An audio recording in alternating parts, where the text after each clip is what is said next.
You've probably heard that you need to walk 10,000 steps a day to be healthy. It's in fitness apps, on smartwatches. Your coworker's obsessed with it.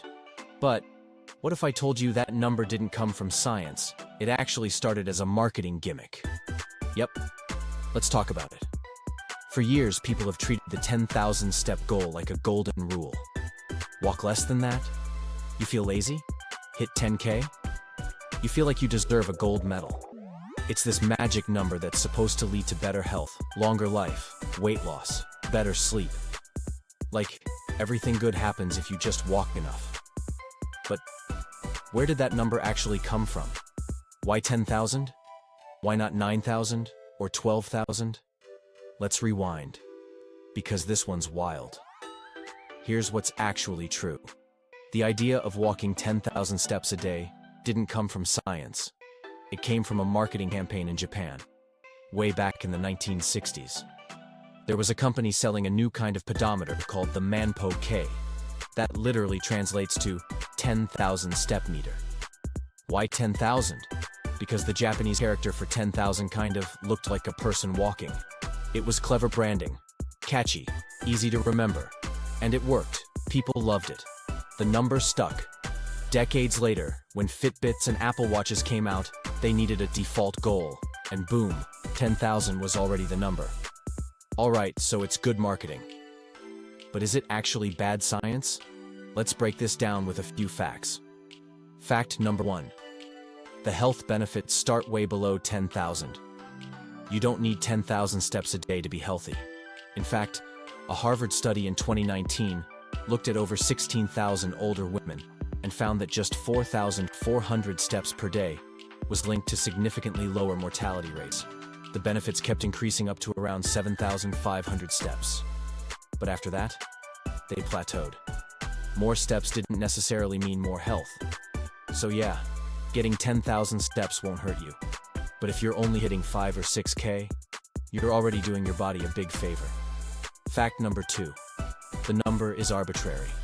Let's be honest, 10,000 is just a round, satisfying number. It feels right.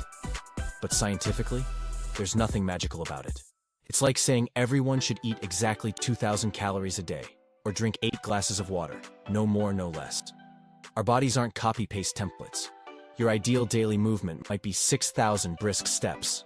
Someone else might need 12,000 just to get out of a desk job slump. So, setting one universal goal, it's more about motivation than medicine. Fact number 3. Intensity and movement matter. More than just steps. Here's a huge twist. It's not just how many steps you take, it's how you take them. A slow 10,000 steps while scrolling TikTok isn't the same as 6,000 steps at a brisk pace. Research shows that moderate to vigorous activity, even for short periods, can boost your heart health, metabolism, and mental well-being way more than casual strolling. And don't forget about sitting.